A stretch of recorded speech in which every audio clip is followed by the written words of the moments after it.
에베소서 2장 1절에서 10절까지의 말씀입니다. 에베소서 2장 1절에서 10절. 그는 허물과 죄로 죽었던 너희를 살리셨도다.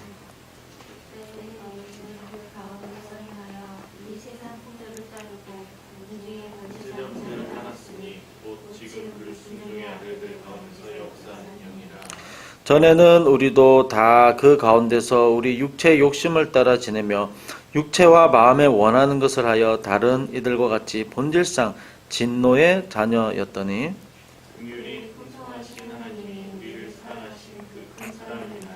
허물로 죽은 우리를 그리스도와 함께 살리셨고 너희는 은혜로 구원을 받은 것이라.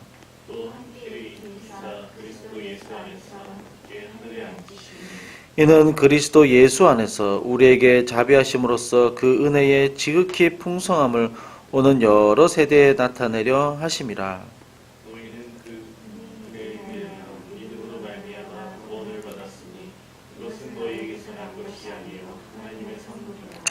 행위에서 난 것이 아니니 이는 누구든지 자랑하지 못하게 함이라. 우리는 그가 만드신 바라 그리스도 예수 안에서 선한 일을 위하여 지으심을 받은 자니 이 일은 하나님이 전에 예비하사 우리로 그 가운데 행하게 하려 하심이니라. 아멘. 에베소서의 말씀인데요. 에베소서의 말씀을 한 단어로 정의하라고 한다면 풍성이라고 말할 수 있습니다. 풍성함, 풍성이라고 말을 할 수가 있는데요. 뭐가 풍성하냐라고 했을 때 하나님의 은혜와 사랑이 너무나도 풍부하다, 많다, 풍성하다라는 말입니다. 그러면 하나님의 사랑과 은혜가 너무 풍성한데 무엇을 위한 풍성함이냐, 무엇을 위한 은혜냐라고 했을 때 우리의 구원을 위한 하나님의 은혜와 사랑이 너무나도 지극히 풍성하다라고 이야기를 하고 있습니다. 그래서 오늘 읽은 말씀 7절에서도 뭐라고 말씀하고 있냐면 그 은혜의 지극히 풍성함이라고 이야기를 하고 있습니다. 그러니까 하나님의 은혜가 많다 정도가 아니라 하나님의 은혜가 너무나도 극도로 엄청나게 풍성합니다라고 이야기를 하고 있습니다. 우리의 구원을 위한 하나님의 그 은혜와 사랑이 엄청나게 풍성합니다. 굉장히 강조해서 이야기를 하고 있는데요. 그래서 1장에서는 이 구원에 대해서 어떻게 이야기를 하고 있냐면 예전에 한번 말씀을 드렸지만 이 구원을 위해서 삼위일체 하나님이 어떻게 사역을 하셨는지 말씀을 하고 있었죠. 성부 하나님은 우리의 구원을 위해서 계획을 하셨고 성자 하나님은 그 구원을 직접 땅에 오셔서 실행을 해주셨고 성령 하나님은 그 구원의 놀라운 사역을 우리 각 심령에게 적용시켜주는 그 사역을 하셨습니다. 그러면 2장에서는 무슨 얘기를 하고 있냐면 그 구원하려는 그 대상이 누구인가, 그 대상은 어떤 존재였는가에 대해서 좀 더 자세히 설명을 하고 있습니다. 그 대상이 사람이 도대체 누구길래 삼위일체 하나님이 이렇게 크신 사랑과 큰 은혜의 풍성함으로 그 존재를 위해서 이런 일을 하셨는가? 도대체 그게 누구야? 그 인간이라는 존재가 도대체 누구길래 하나님이 이토록 창세전부터 예비하시고 삼위일체 하나님이 이렇게까지 하셨는가? 어떻게 그 대상이 누구길래 이런 사랑을 보여주셨는가? 그것을 2장에서 이야기를 하고 있습니다. 그래서 우리가 오늘 말씀을 보면서 세 가지로 생각해 보고자 하는 것이 뭐냐면 사람을 향한 하나님의 그 은혜와 사랑이라는 것은 어떤 사랑이었는가라는 것에 대해서 우리가 세 가지로 생각해 보고자 합니다. 첫 번째는 뭐냐면 허물과 죄로 죽었던 인간을 향한 사랑입니다. 우리가 서로 이렇게 사회생활도 하고 또 사람들을 만나고 친구들을 만나면서 매력을 느끼고 또 좋아하는 사람들이 있습니다. 누가 좋냐면 나에게 잘해주는 사람, 나에게 좋은 말을 해주는 사람, 나에게 도와주는 사람, 나에게 도움이 되는 사람, 그리고 알아두면은 뭔가 언젠가에는 이익이 될 사람들. 그런 사람들은 우리는 쉽게 친해지고요.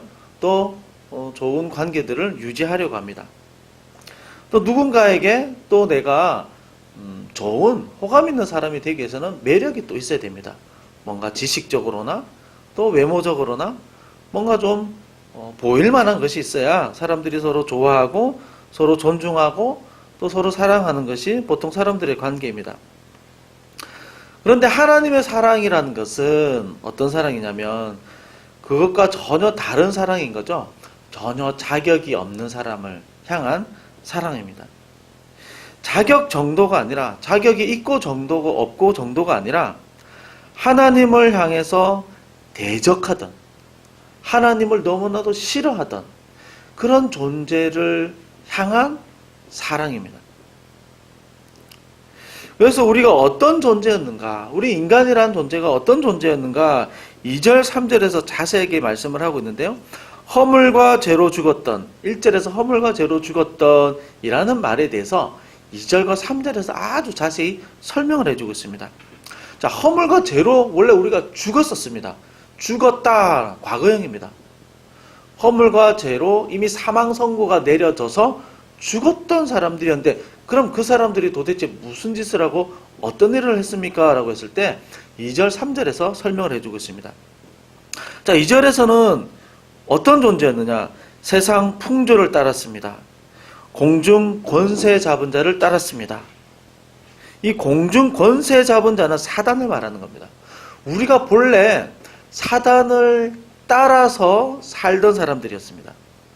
그리고 불순종의 아들들 가운데 역사하는 그 영을 따랐던 사람들이었습니다. 불순종의 아들들이라고 하는 것은 선택받지 못한 하나님과 전혀 관련이 없던 하나님을 대적하던 사람들을 그 가운데 역사하던 그 영을 따르던 우리였다 이렇게 이야기를 하고 있고요. 3절에서는 또 설명을 합니다. 육체의 욕심을 따라서 살던 사람들이었다. 그리고 이 사람들은 육체와 마음이 원하는 것을 하던 사람들이었다. 그래서 2절과 3절을 다시 종합해 볼 때 이 사람들이 누구냐? 이 인간이 누구냐? 본질상 진노의 자녀였다. 본질상 진노의 자녀였다. 이 사람들을 알고 보면 진짜 이 사람들의 마음의 핵심이 무엇이냐면 하나님의 진노를 머리에 쌓고 살던 사람들이었다. 그러니까 하나님이 보실 때는 심판하지 않을 수 없는 사람이었고 우리 인간적인 표현으로 이야기하자면 너무나도 진노를 살 만한 일을 계속 하던 사람들이었다는 겁니다. 그것을 1절에서는 허물과 죄로 죽었던이라고 이야기를 하고 있고요. 이것을 다시 종합해보면 본질상 진노의 자녀였다 이렇게 얘기를 하고 있는 겁니다. 그래서 모든 사람들은 하나님의 심판을 받을 수밖에 없는 겁니다. 하나님이 보실 때는 너무나도 하나님과 다른 삶을 살고 있기 때문에 그리고 하나님이 너무나도 원하지 않는 삶을 살고 있기 때문에 그 마음속에 원래부터 태어날 때부터 하나님의 진노를 살 만한 것이 그 안에 가득 차 있기 때문에 모든 사람은 심판을 받을 수밖에 없는 겁니다. 그리고 그 사람들이 누구였느냐? 에베소 교회를 향해서 이야기를 하고 있는 겁니다. 너희들이 본래 그런 사람들이었어 라고 이야기를 하는 거죠. 그리고 이 성경을 읽고 있는 우리 자신도 본래 그런 사람이었다는 겁니다. 하나님이 보실 때 너무나도 화가 나서 심판을 하지 않을 수 없는 사람들이었다는 겁니다. 우리가 원래 그런 존재였다는 겁니다. 우리가 원래 그런 사람들이었다는 겁니다. 그래 신앙생활 하면서요. 믿음이 좋아야 되고 신앙도 잘해야 되고 하나님을 아는 지식도 잘해야 되는데 그것을 위한 가장 중요한 토대, 가장 중요한 전제가 뭐냐면 우리가 원래 어떤 사람이었는가를 알아야 된다는 겁니다. 우리가 원래 어떤 존재였는지 모르면 하나님의 은혜가 뭔지, 하나님의 사랑이 무엇인지, 하나님이 도대체 왜 이렇게 긴 말씀을 우리를 위해서 성경을 주셨는지, 아들을 왜 이 땅에 보내주셨는지, 그것을 정확하게 알 수가 없습니다. 우리의 믿음을 위해서, 그리고 정말 우리가 하나님 안의 은혜를 누리기 위해서는요, 반드시 이 사실을 늘 마음속 깊이 우리가 간직하고 있어야 됩니다. 본질상 우리가 원래 이런 사람이었구나. 원래 하나님께 심판을 받을 수밖에 없는 사람이었구나. 이것을 알 때 비로소 하나님을 이야기할 수 있습니다. 이것을 알 때 비로소 하나님의 사랑을 말할 수 있고요. 이것을 알 때 비로소 우리가 하나님의 은혜가 무엇인지, 하나님 누구인지 비로소 그때 이야기를 할 수 있습니다. 우리가 사람들을 보면서 참 힘들 때가 언제냐면요, 시험에 들 때가 언제냐면 정말 나는 잘해줬습니다. 성심성의껏 그 사람이 힘들기 때문에 내가 없는 것까지 다 털어서 다 줬습니다. 그런데 이 사람이 나중에 나를 모른 척하고 오히려 나를 공격하고 나를 힘들게 할 때 우리는 얼마나 그 사람을 향해서 정말 화가 나고 또 시험에 드는지 모릅니다. 내가 도와주고 가르쳐줘서 저렇게 성장시켜놨는데 나중에 뒤돌아서서 자기가 잘해서 그렇게 잘한 줄 아는 겁니다. 도와준 사람을 완전히 무시하는 겁니다. 정말 화가 나죠. 정말 화가 나죠. 하나님과 우리의 관계도 그렇습니다. 하나님 앞에서 우리가 어떤 존재였는지 우리가 이것을 잊어버리고 무언가 하나님께 구한다는 것은 마치 이런 것과 같은 겁니다. 유기견의 동물의 비유를 한다면 정말 길에서 돌아다니고 먹지도 못한 유기견을 씻기고 먹이고 또 집에서 따뜻한 데 재우고 했는데 이 녀석이 이제 자라더니 집주인 노릇을 하는 겁니다. 주인이 돌아오면 막 짖고 주인을 알아보지도 못하고 마음에 안 들면 막 물려가는 겁니다. 맛있는 간식 안 준다고 막 짖어대고 밥을 조금만 늦게 줘도 막 짖어대고 얼마나 주인이 기분 나쁘겠습니까? 물에 빠져서 막 죽어가던 사람을 내가 내 목숨을 걸고 건졌습니다. 그런데 살려주고 나니까 이 사람이 나한테 시계가 없어졌다는 둥, 무슨 선글라스가 뭐 없어졌다는 둥, 오히려 나를 막 타박을 한다면 어떻겠습니까? 정말 화가 나겠죠. 우리가 하나님께 나와서 가장 먼저 우리가 기도하기 전에, 그리고 하나님 앞에서 우리가 은혜를 구하기 전에 반드시 우리가 고백해야 될 것이 무엇이냐면 우리가 원래 어떤 존재였는지 하나님 앞에 고백하는 것이 너무나도 중요합니다. 그래서 우리의 오래된 예배의 전통 가운데서는요, 참회의 기도가 반드시 들어가는 겁니다. 이것을 전제하지 않고서는 하나님을 알 수가 없는 겁니다. 하나님의 사랑을 말할 수가 없는 거죠. 하나님의 은혜를 논할 수가 없는 겁니다. 우리가 하나님께 감사하고 하나님께 영원토록 찬양해야 될 이유가 무엇입니까?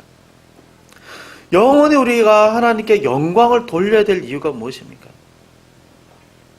내가 필요한 것을 채워줘서 물론 그것도 감사하죠. 그것보다 훨씬 더 근본적인 이유가 있습니다. 훨씬 더 중요한 이유가 있습니다. 내 소원을 들어줘서가 아니라, 내가 필요한 것을 채워줘서가 아니라, 원래는 내가 심판받아 죽어야 마땅한 존재였는데 물에 빠져서 허우적거리고 있었는데 그냥 내버려 둬도 아무런 할 말이 없는 존재였는데 그런데 살려주셨다는 겁니다. 허물과 죄로 죽었던 너희를 살리셨도다. 우리를 살려주셨다는 겁니다. 원래는 하나님을 대적하던 자였고 하나님이 싫어하던 것을 하던 자였습니다. 더 나아가서 하나님을 안 믿던 자였고 하나님을 부정하던 자였습니다.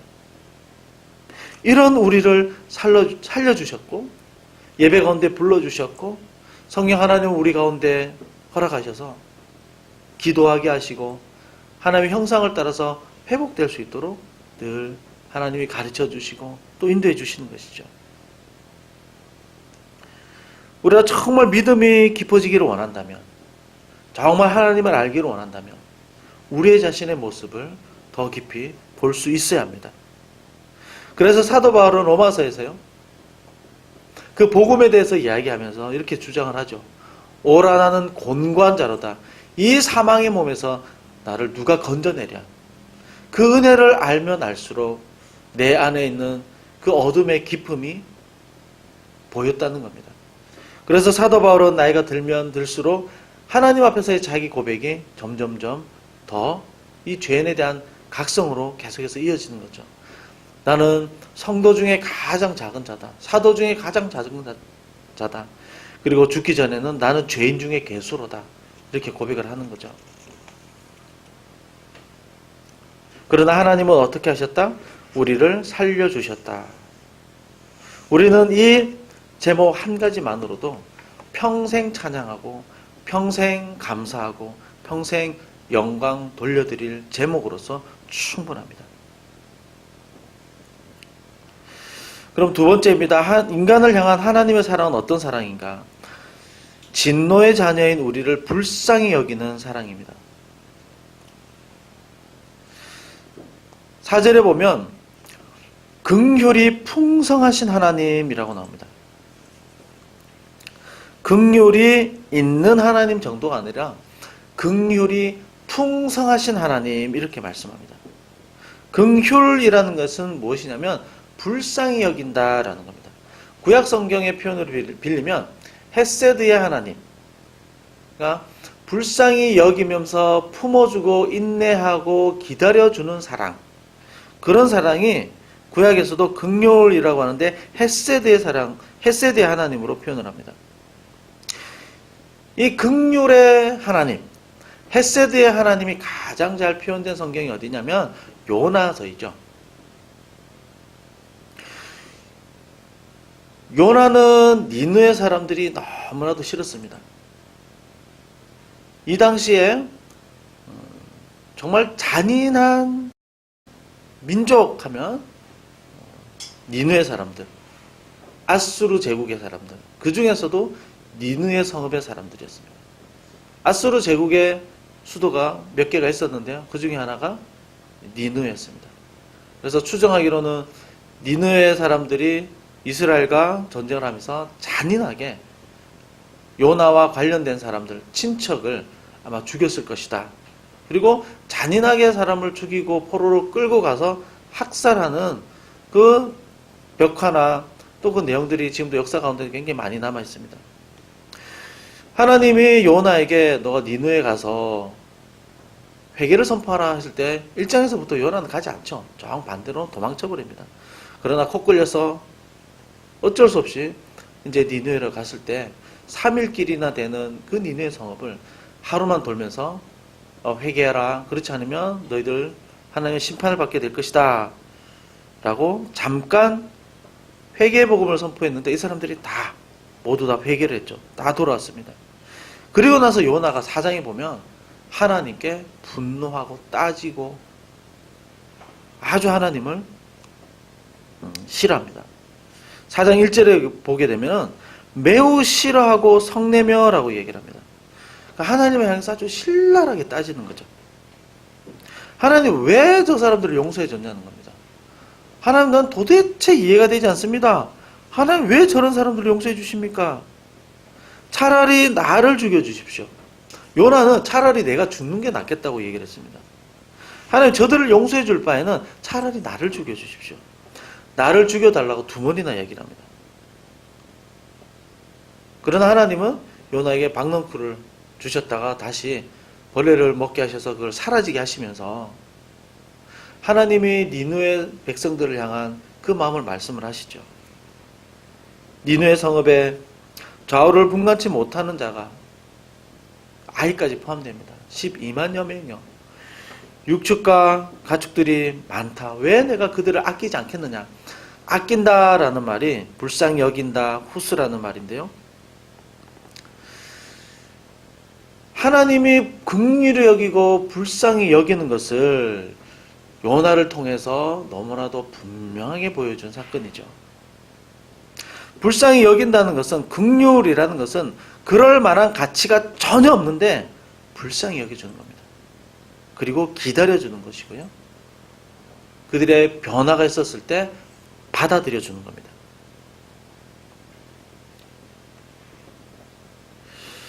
하나님 앞에서 우리가 어떤 사랑을 받은 사람들입니까? 어떤 사랑을 받은 사람들입니까? 본래 하나님을 대적하던 사람들이었습니다. 그렇지만 하나님 우리를 불쌍히 여겨주셨다 얘기합니다. 불쌍히 여겨주셨다. 우리가 그럴 만한 자격이 전혀 되지 않지만 하나님은 우리를 불쌍히 여겨주셨습니다. 그 불쌍히 여김이 너무나도 풍성하다는 겁니다.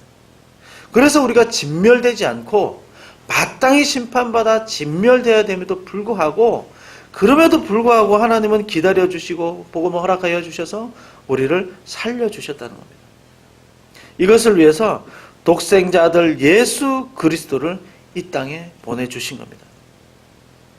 우리가 이런 은혜를 받을 만한 가치가 전혀 없었습니다. 그런 가치가 전혀 없는 존재였습니다. 벌레 같은 존재였습니다. 지금도 나 자신을 돌아보면요, 제 스스로를 돌아보면 너무나도 한심하고 어떻게 나 같은 사람을 위해서 독생자를 예수 그리스도를 보내주셨을까? 나를 왜 이렇게까지 오래 기다려주실까? 말하는 것이나 행동하는 것이나 생각하는 것이나 하나님 기뻐하시지 않을 때가 너무나도 많이 있습니다. 제가 너무 잘 압니다.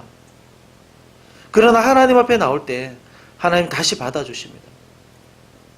내가 어떤 기도를 하더라도 하나님은 들어주십니다.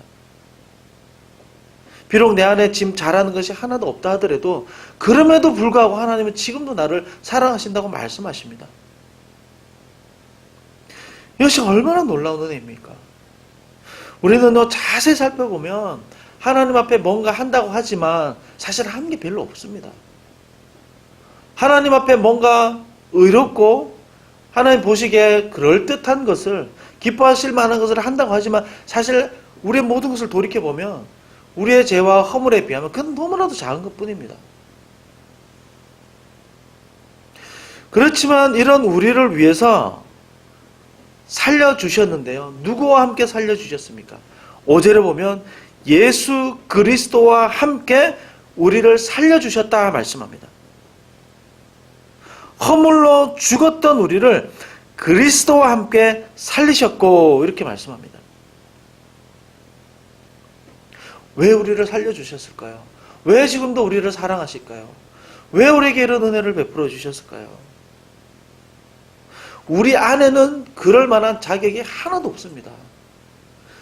우리에게는 그럴 만한 조건이 하나도 없습니다. 단지 예수 그리스도를 이 땅에 보내주셔서 우리를 위하여 십자가에 죽으시는 그 은혜 때문에, 단지 그 은혜 때문에 우리를 귀하게 여겨주시고 또 우리에게 지금도 그 사랑을 베풀어 주시는 겁니다. 정말 성령 하나님 있다면, 성령 하나님 정말 역사하신다면 이것을 알게 하는 거죠. 이것을 깨닫게 하는 겁니다. 내가 본래 어떤 존재였는지, 내가 얼마나 심각한 존재였는지 이것을 알게 하고 깨닫게 하는 것이 성령 하나님의 역사인 겁니다. 그래서 하나님 앞에 나올 때 제일 먼저 무엇을 보게 하냐면 환경과 사람을 보지 않게 하시고요, 나 자신을 먼저 보게 하십니다. 하나님 앞에 서 있는 벌거벗은 나의 모습을 먼저 보게 하십니다. 하나님 앞에서 내가 본래 어떤 사람이었는지를 보게 하십니다. 우리에게는요, 자랑할 만한 것이 아무도 없습니다. 아무것도 없습니다.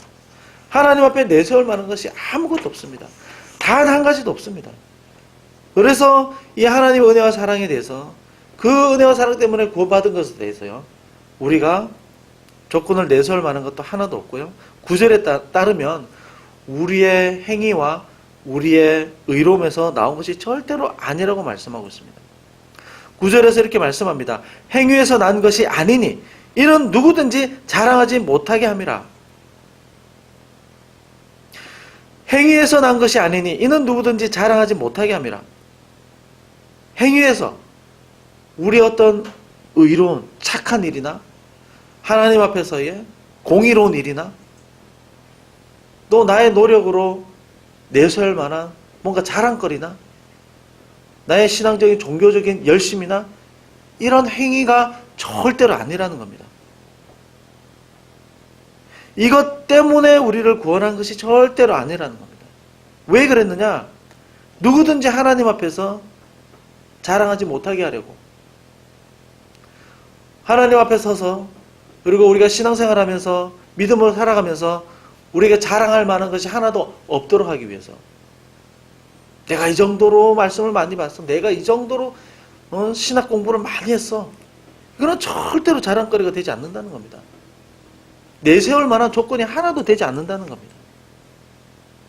그래서 지금 우리가 살아가고 있는 것은요, 우리가 숨쉬는 것은요, 오직 하나님의 은혜입니다. 오직 하나님의 은혜로 지금 우리가 숨을 쉬고 있는 것이고요. 그리고 영원한 삶을 우리에게 허락해 주신 겁니다. 이것은 모두가 완전한 은혜입니다. 너무나도 풍성한 은혜입니다. 하나님이 우리에게 은혜와 사랑을 베풀어 주지 않았다면 우리는 절대 이것을 누릴 수가 없습니다. 그래서 우리가 살아가는 것을 우리 한마디로 이렇게 표현할 수 있습니다. 지금까지 살아온 것은 주님의 은혜입니다. 지금까지 살아온 것은 오직 주님의 은혜입니다.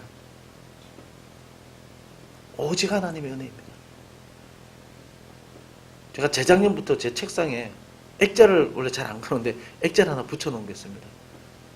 어떤 사모님이 캘리그라피로 이렇게 글을 쓰는 분이 계신데 작은 액자인데요. 지금까지 지내온 것은 주의 은혜라. 늘 보고 있습니다. 지금까지 지내온 것은 주의 은혜라. 뭔가 섭섭함이 있고 뭔가 사람들이 나를 잘 알아주지 못하는 것 같고 뭔가 하나는 마음들이 좀 불쑥불쑥 올라올 때도 그것을 보고 있으면은 생각하게 됩니다. 지금까지 살아온 것이 사실 전부 은혜였지. 은혜로 이렇게 걸어왔던 거지. 은혜로 살려주셨던 거지. 하나님 사랑 때문에 내가 지금까지 이렇게 있게 된 거지. 하나님 은혜 사랑이 아니었으면 정말로 저는 없던 사람이었습니다. 정말로 없던 사람이었습니다. 너무나도 고백할 것이 참 많이 있습니다. 너무나 많이 있습니다. 지금까지 여기까지 올 수 있었던 것 정말 하나님의 은혜였습니다. 정말 은혜입니다. 그 은혜 아니었으면 절대 살아갈 수 없었습니다.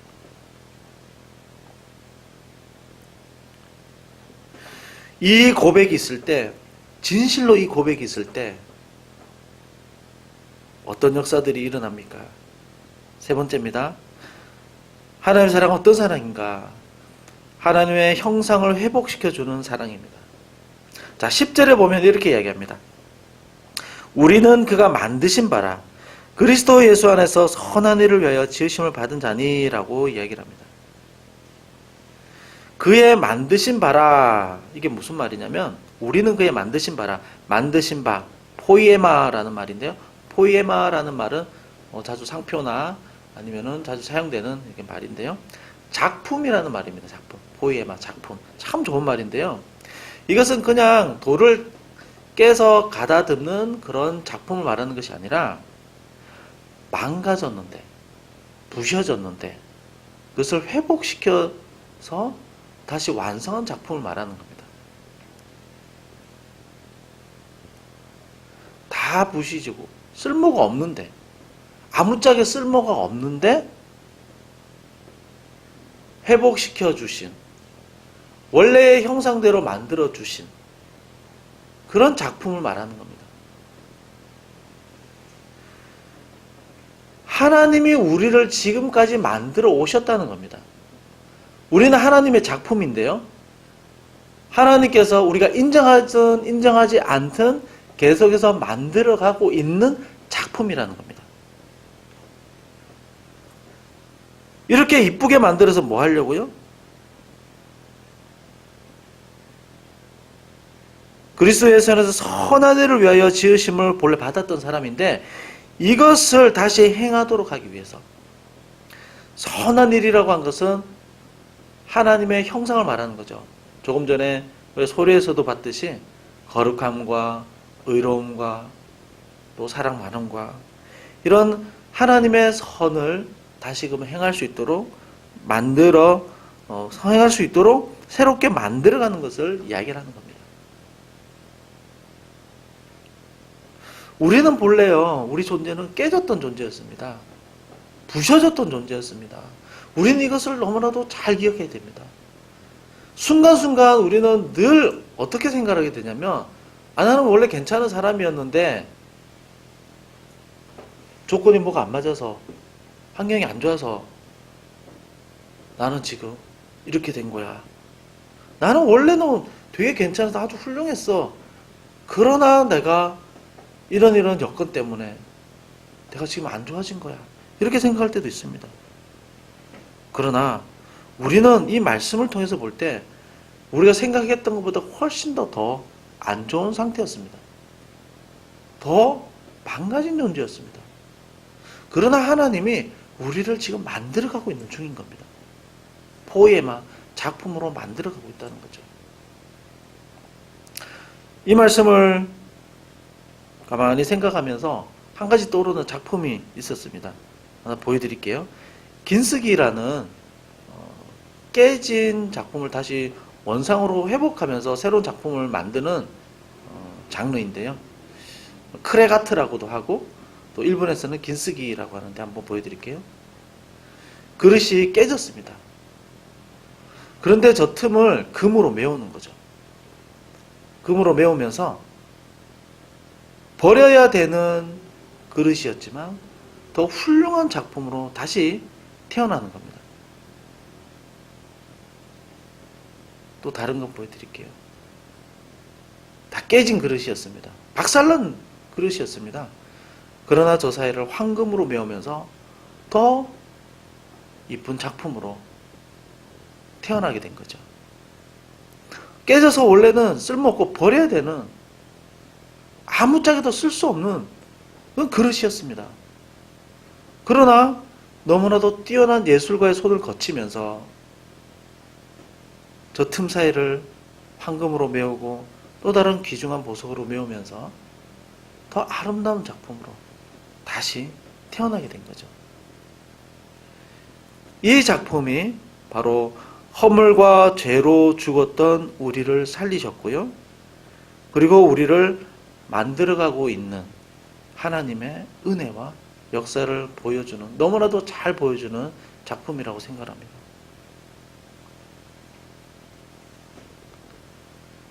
아무리 깨진 인생이라고 하더라도요, 아무리 부셔진 것 같은 우리 삶이라고 하더라도 하나님은 다시 만들어 가십니다. 하나님은 살아계시기 때문에 우리의 삶과 인생을 반드시 다시 빚어가시고 반드시 만들어 가십니다. 그것이 바로 우리는 그가 만드신 바라. 우리는 그가 만드신 바라. 허물로 죄로 죽었던 우리를 살리시고 다시 만들어가고 있는 과정이라는 말씀인 거죠. 오늘 이 장의 말씀을 통해서 우리에게 교훈하십니다. 하나님의 사랑은요, 허물과 죄로 죽었던 우리를 다시 살리는 사랑이고요. 허물과 죄로 죽었던 우리가 너무나도 불쌍해서 그 불쌍히 여김을 보여주시는 사랑이시고요. 그리고 회복시켜 주시는 사랑입니다. 이 사랑이 우리가 기도할 때마다, 하나님 앞에 나올 때마다, 하나님을 부를 때마다, 하나님을 생각할 때마다 반드시 꼭 기억하시기 바랍니다. 그래서 우리의 기도는 늘 빠지지 말고 항상 나와야 되는 우리의 중요한 기도의 문장은요, 허물과 죄로 죽었던 우리를, 허물과 죄로 죽었던 우리를 하나님 아버지라고 고백하듯이 우리는 늘 이렇게 고백할 수 있어야 됩니다. 허물과 죄로 죽었던 우리를 살려주셔서 감사합니다. 이것이 가장 중요한 첫 번째 하나님 앞에서의 감사의 제목이어야 하고요. 가장 중요한 감사의 제목이어야 합니다. 이 말씀이 우리 평생에 고백되어지기를 주님의 이름으로 축원드립니다.